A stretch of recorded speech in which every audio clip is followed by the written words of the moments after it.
A paz do Senhor, meus irmãos. Assim como os demais pastores, para mim é grande alegria estar aqui. Eu e o Rodrigo também já temos uma amizade, né? Não tão velha quanto com o pastor, né? Mas brinco com ele que a gente é fechamento. Ele, olha para vocês verem, ele e o Saulo, a gente tem um grupo no WhatsApp que é só nós três. É uma panelinha violenta, é só nós três nesse grupo. E a gente conversa sobre tudo lá, de vez em quando um levanta uma polêmica aí. E olha para vocês verem como que é amizade forte. Cada um de nós manda 5 áudios de 2 minutos, um áudio de 10 minutos, e todos nós ouvimos um do outro e tal, que é raro hoje em dia, né? Hoje em dia você manda áudio de 1 minuto para alguém, a pessoa manda assim para você, podcast? Não é assim? Lá não, lá a gente é 5 áudios de 2 minutos e a gente desembola lá, então estou muito feliz também de ter recebido o convite, e não só estar presente, como também poder trazer também uma breve palavra. Fui incumbido de falar sobre a importância do ministério pastoral para a vida da igreja, e eu queria que vocês abrissem comigo Efésios capítulo 5, Efésios capítulo 5, verso 25.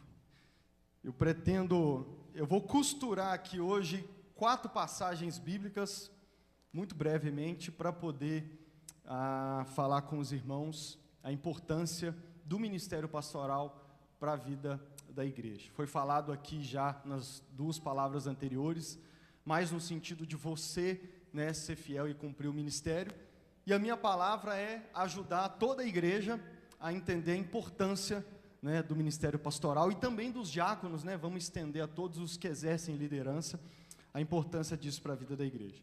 Efésios capítulo 5, verso 25 a 27, diz assim a palavra do Senhor: Maridos, que cada um de vocês ame a sua esposa, como também Cristo amou a igreja e se entregou por ela, para que a santificasse, tendo-a purificado por meio da lavagem de água pela palavra, para a apresentar a si mesmo como igreja gloriosa, sem mancha, sem ruga, nem coisa semelhante, porém santa e sem defeito. Paulo está falando sobre casamento nesses versos aqui. Ele vai aconselhar maridos e mulheres sobre a relação dentro do casamento.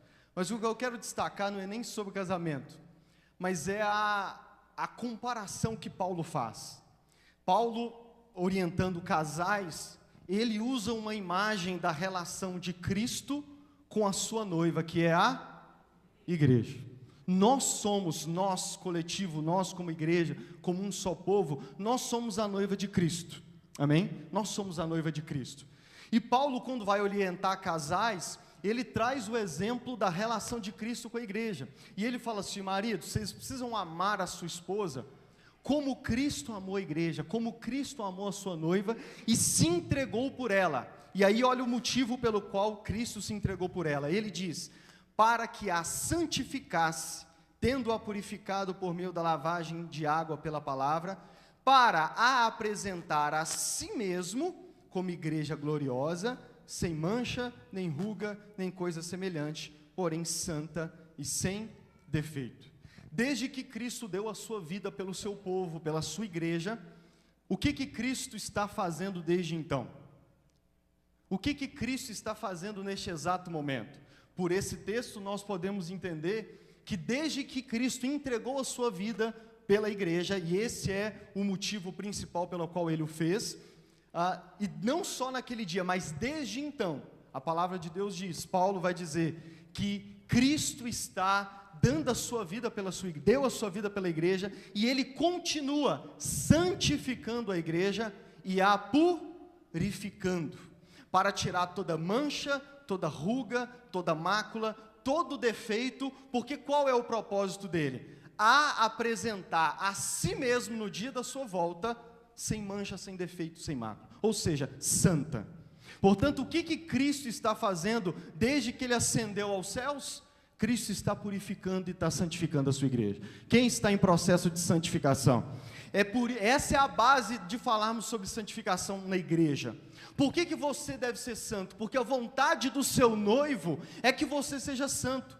A vontade de Cristo é que nesse período até o encontro com Cristo, até a sua volta, onde o próprio Cristo chamou de que aquele dia será como bodas de casamento, a vontade de Cristo é que a sua igreja se santifique e purifique. E a boa notícia e maravilhosa notícia é que Ele é o primeiro que está se dedicando a fazer isso. Cristo está inteiramente dedicado a te santificar, a te purificar, a lapidar você. Por que Cristo te salvou e você ainda permanece aqui? Porque Ele agora está trabalhando na sua vida. Ele agora está santificando você. Ele está purificando você e preparando você até o dia em que Ele vai encontrar conosco pessoalmente, e então será celebrado o casamento, e nós viveremos com Ele por toda a eternidade, aleluia! É isso que Cristo está fazendo. O mais interessado na santificação da igreja não é o pastor, é o próprio Cristo, é o noivo que deseja que a sua noiva seja santificada e purificada. Agora, o que isso tem a ver com o ministério pastoral? É que o apóstolo Paulo, que escreveu Efésios, na sua segunda carta aos Coríntios, verso 2, Paulo diz assim, ele está exortando a igreja, e quem já leu as duas cartas de Corinto, sabe que Paulo estava tratando de vários problemas que tinha na igreja, e se você conhece as duas cartas, problemas sérios na vida da igreja. Só que Paulo, no capítulo 11, verso 2 do 2 Coríntios, Paulo diz assim para a igreja, aquela que inclusive ele estava exortando, a ponto de na segunda carta, antes dessa passagem, Paulo dizer assim, que as palavras que ele deu para a igreja, que foram duras, gerou neles inclusive tristeza. Só que aí no capítulo 11, verso 2, olha o que ele diz para a igreja, tenho zelo por vocês, com um zelo que vem de Deus, pois eu preparei vocês, para apresentá-los como virgem pura a um só esposo, que é Cristo. O apóstolo Paulo, ele era um apóstolo chamado, como foi dito aqui, por Cristo, para ser apóstolo aos gentios, aquele mesmo que o pastor leu, que disse que combateu o bom combate, acabou a carreira e guardou a fé, mas enquanto ele ainda estava no ministério apostólico, ele vira para a igreja, que ele estava exortando, que ele estava corrigindo, que ele estava pegando duro, pesado, como nós diríamos hoje, estava descendo o cajado na igreja, mas olha o que ele diz no capítulo 11, o zelo que eu tenho por vocês é um zelo que vem de Deus, porque eu estou preparando vocês como uma virgem pura para entregar para o marido que é Cristo Jesus. Paulo revela que o zelo que ele tinha em se dedicar à igreja, em se doar à igreja, em cumprir o seu ministério até o fim, a ponto de poder dizer, eu já completei a carreira, acabei a corrida, guardei a fé. Ele disse que o zelo que ele tinha de fazer tudo o que ele fazia em prol da igreja, ele diz, é um zelo que vem de Deus, porque eu recebi o ministério de cuidar de vocês, de zelar por vocês, para que eu apresente vocês ao noivo como uma virgem pura. Paulo diz em Efésios que é Cristo quem está santificando e purificando a igreja, para Ele mesmo apresentar ela assim naquele dia. Paulo no capítulo 11 da segunda carta aos Coríntios diz que Ele tinha o mesmo zelo, que era o zelo de cuidar da igreja, preparar a igreja como uma virgem pura, como um pai que cuida da sua filha, a prepara durante toda a juventude, ensina ela a guardar a sua virgindade, a sua pureza, até que ele possa, e aí na forma como usamos hoje, poder entrar na igreja e levar a sua filha virgem pura até o encontro do seu noivo, que vai se tornar o seu marido. Paulo usa essa linguagem para dizer que tudo o que ele fazia era com isso em mente, era preparar a igreja como um pai prepara a sua filha, que a mantém virgem pura para apresentar ao próprio noivo. Este era o zelo apostólico. Mas olha o que Paulo vai dizer em Efésios capítulo 4, versos 10 a 13. Efésios capítulo 4, versos 10 a 13, Paulo diz assim, aquele que desceu é também o mesmo que subiu acima de todos os céus, para encher todas as coisas. E Ele mesmo concedeu uns para apóstolos, outros para profetas, outros para evangelistas e outros para pastores e mestres, com vistas ao aperfeiçoamento dos santos, para o desempenho do seu serviço, para a edificação do corpo de Cristo, até que todos cheguemos à unidade da fé e do pleno conhecimento do Filho de Deus, ao estado de pessoa madura, à medida da estatura da plenitude de Cristo. Paulo então diz que ele tinha o mesmo zelo de Deus, o mesmo zelo do próprio Cristo em preparar sua noiva. Paulo diz: eu tenho esse mesmo zelo, e é por isso que eu cuido de vocês, eu exorto vocês, eu corrijo vocês, em alguns momentos entristeço vocês com a minha dureza, mas é porque eu recebi a incumbência, o ministério, e eu vou cumpri-lo até o fim, de poder prepará-los como virgem pura, para apresentar para o noivo. E aí no capítulo 4 de Efésios, ele diz que essa não era apenas o ministério dele, o zelo dele. Ele diz no capítulo 4 de Efésios, que ele mesmo, o próprio Jesus, deu para a igreja, uns para serem apóstolos, profetas, evangelistas, pastores e mestres. Com qual propósito? Ele diz: visando o aperfeiçoamento dos santos, para que eles desempenhem o seu serviço, para que edifiquem o corpo, para que eles cheguem a uma humanidade e pleno conhecimento do Filho de Deus, ao estado de pessoa madura, à medida da estatura de Cristo. São outras palavras para dizer a mesma coisa. Paulo disse que Deus deu os ministérios que Ele dá para a igreja, com um único e mesmo propósito: aperfeiçoar toda a igreja para o ministério. Foi dito aqui que todos têm ministério, amém? Todos têm um chamado, vocação. Portanto, Paulo diz que todos aqueles que receberam essa vocação de liderança, seja pastores, presbíteros, diáconos, ou qualquer outro tipo de liderança na igreja, Paulo diz que é o próprio Deus quem deu. Patrick falou sobre isso. É Deus quem concede para a igreja, para que eles se tornem o instrumento de Deus, para, na linguagem de Efésios e de 2 Coríntios, para a santificação e pureza da igreja. E aí na linguagem de Efésios 4, para o aperfeiçoamento da igreja, para a pureza da igreja, para que toda a igreja, para que todos os cristãos cheguem à maturidade de Cristo, à estatura de Cristo. Ou seja, essa é a santificação, é o estado de maturidade de todos os cristãos. E em Efésios, Paulo diz que não apenas ele como apóstolo, mas todas as funções de liderança da igreja têm esse mesmo propósito, que é trabalhar, que é se dedicar para a santificação da igreja, para a pureza da igreja, para o aperfeiçoamento da igreja, para que você se aperfeiçoe cada vez mais no ministério, para que você se dedique mais ao ministério, para que você aperfeiçoe, para que você estude as escrituras e se torne cada dia um servo melhor. Amém ou não amém? E esse Paulo diz que o principal instrumento que o próprio Jesus usa são aqueles que exercem liderança. Então Jesus não desce pessoalmente para purificar e santificar a sua igreja. Jesus escolheu usar aqueles que são vocacionados para os exercícios de liderança. O médico tem várias ferramentas, bisturi e vários, né? Jesus também tem as suas principais ferramentas para tratar a igreja, para santificá-la, para purificá-la, que são aqueles que são chamados para receber um ministério de liderança na igreja. E eu finalizo com a responsabilidade e a motivação de todos aqueles que exercem liderança na igreja.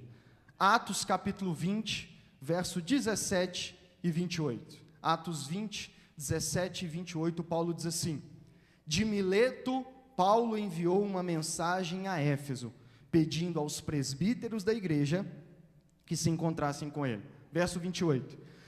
Paulo diz para esses presbíteros: cuidem de vocês mesmos e de todo o rebanho no qual o Espírito os colocou como bispos, para pastorearem a igreja de Deus, a qual ele comprou com seu próprio sangue. Paulo tinha ficado 3 anos em Éfeso plantando a igreja lá. Depois de 3 anos ele vai partir, porque o Senhor revelou que ele iria levá-lo para outro lugar e que ele não voltaria mais. E ele reúne não só a igreja, como ele manda chamar os presbíteros, todos aqueles que tinham a função, o cargo, a vocação, o ministério de liderança sobre toda a igreja de Éfeso. E aí no verso 28 ele vira para esses líderes e diz o seguinte: cuidem de vocês mesmos e de todo o rebanho, no qual o Espírito os colocou como bispo. Percebe como que todas as passagens é uníssono ao dizer que quem chama, quem vocaciona é Deus, é o Espírito Santo. E Paulo chama a liderança da igreja e diz para eles: cuidem de vocês e também do rebanho, que o próprio Espírito colocou vocês como bispos, como pastores.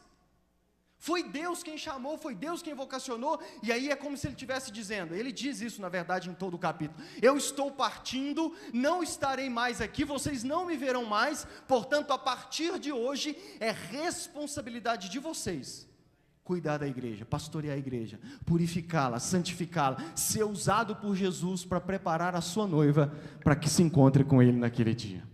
Então vocês têm essa responsabilidade. E aí ele diz algo que para mim é maravilhoso. Ele diz assim: para pastorearem a igreja de Deus, a qual ele comprou com seu próprio sangue. Porque o ministério pastoral e todos os outros de liderança é importante para a igreja. É importante para você que é membro dessa igreja. Talvez você está aqui hoje e você diga assim: eu não sou diácono, eu não sou presbítero, eu não sou pastor, eu não exerço nenhum cargo de liderança. Deixa eu dizer, se você faz parte dessa igreja local, se você faz parte da igreja de Cristo em todo o mundo, você deveria valorizar o ministério pastoral e todos aqueles que exercem liderança. Por quê? Porque todas essas funções, todas essas pessoas que o Senhor vocaciona para esse ministério, é importante na sua vida. Por que que é importante na sua vida?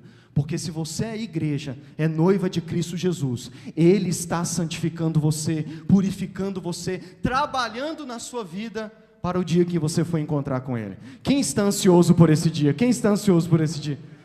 Jesus está trabalhando em você, e o ministério pastoral e todos os outros é importante para você, porque eles são um instrumento que Jesus usa para fazer toda a obra dele na sua vida. Quem aqui falha, erra, vacila nessa caminhada, já falhou. Deixa eu dizer, é normal, amém?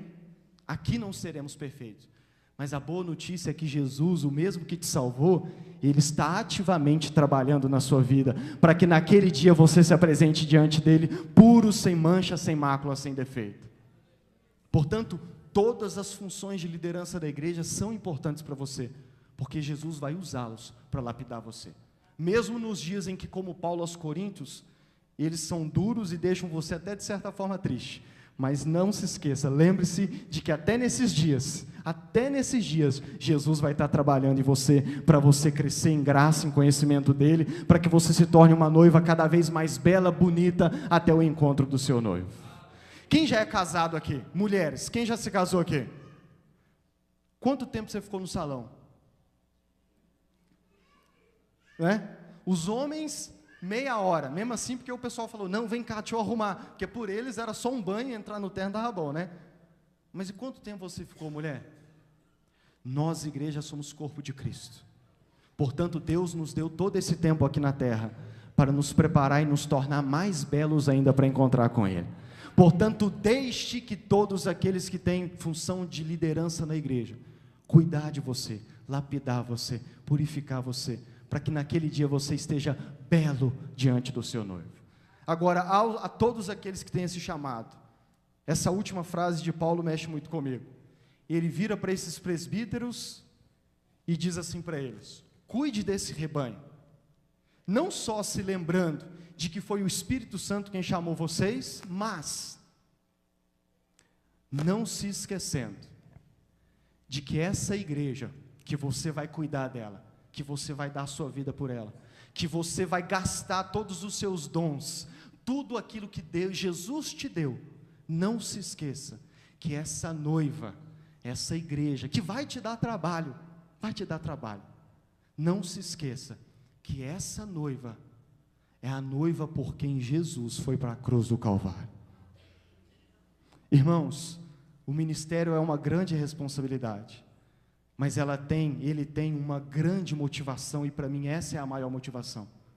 Ao olhar para a igreja local, e para a igreja na cidade, e para toda a igreja de Cristo, principalmente nós líderes, precisamos nos lembrar que esse povo que nós nos desgastamos por eles, é o povo por quem Jesus foi para a cruz do Calvário. É o povo por quem Jesus deu a sua própria vida, derramou todo o seu sangue na cruz, não abriu a boca quando esbofetearam ele, quando judiaram dele, quando o maltrataram, quando o traíram, quando fizeram tudo o que fizeram. E você sabe, Cristo não abriu a boca, por quê? Porque tudo que ele fez, e por fim ir para a cruz do Calvário, ele fez por esse povo, ele fez por essa noiva. E que vocês se lembrem que vocês têm o privilégio de poder serem os principais instrumentos de Jesus para cuidar dessa noiva até o encontro com ele. Que você jamais tire isso do seu coração, que nós pastores, nós líderes, jamais nos esqueçamos disso, principalmente quando beira ali chega o desânimo, né? Que a gente possa se lembrar que vai valer a pena, como diz o irmão Juliano, vai valer a pena. Por quê? Porque todo o trabalho no Senhor não será em vão. 1 Coríntios 15, 58. Porque Jesus está me usando para cuidar da noiva dele, que ele está purificando e santificando, para que no dia do casamento, assim como Paulo disse, eu possa, como um pai faz, levá-la ao único esposo, marido e noivo, que é Jesus Cristo de Nazaré. E Jesus falará conosco: servo bom e fiel, você cuidou da minha noiva. Amém? Vamos orar?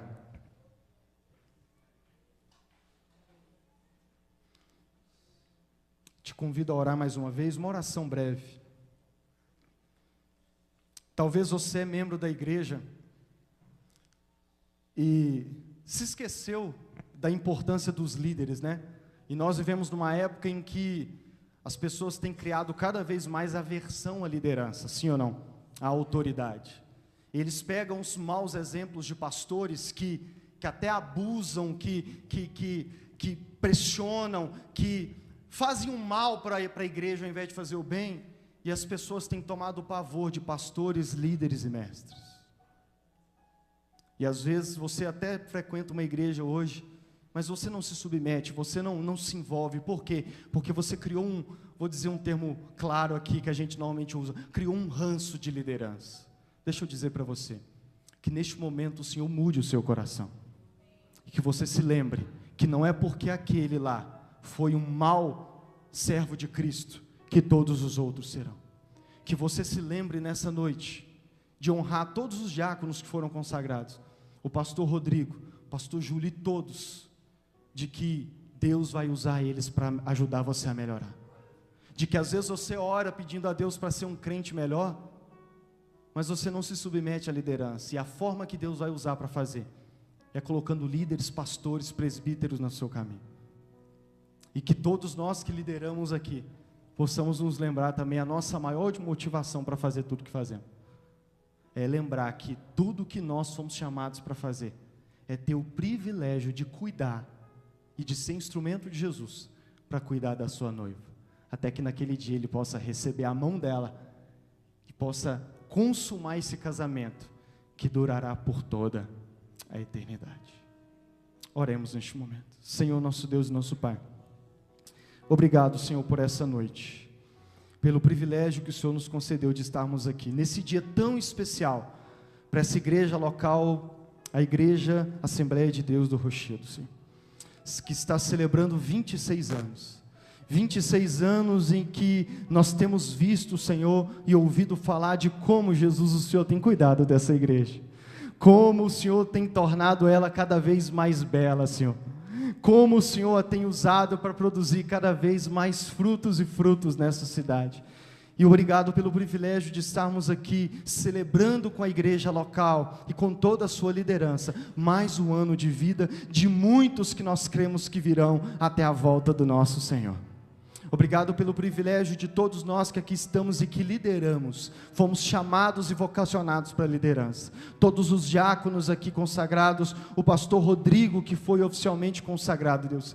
Que o Senhor nos estimule, que o Senhor renove as nossas forças, o nosso ânimo, que possamos nunca nos esquecer de que tudo o que fazemos até naqueles dias em que nos desgastamos, que possamos nos lembrar que o estamos fazendo porque estamos fazendo pela noiva do Senhor, porque temos o privilégio de sermos usados pelo Senhor como instrumento para isso. E eu oro para que cada membro dessa igreja, cada pessoa que aqui está visitando e que talvez faz parte de outra igreja, e que toda a igreja nessa cidade possa se lembrar, Senhor, reconhecer, crer, entender e se submeter à tua vontade, que é usar todos aqueles que têm liderança, para santificá-la, para purificá-la, para prepará-la como uma virgem pura, para que aquele encontro seja perfeito, para que aquele casamento seja maravilhoso e possamos, como igreja do Senhor, nos apresentar belos diante do Senhor, possamos nos unir a Ti de uma vez por todas e permanecer com o Senhor por toda a eternidade. Nós Te louvamos e Te agradecemos, em nome do mesmo Jesus. Amém. Deus abençoe, meus irmãos.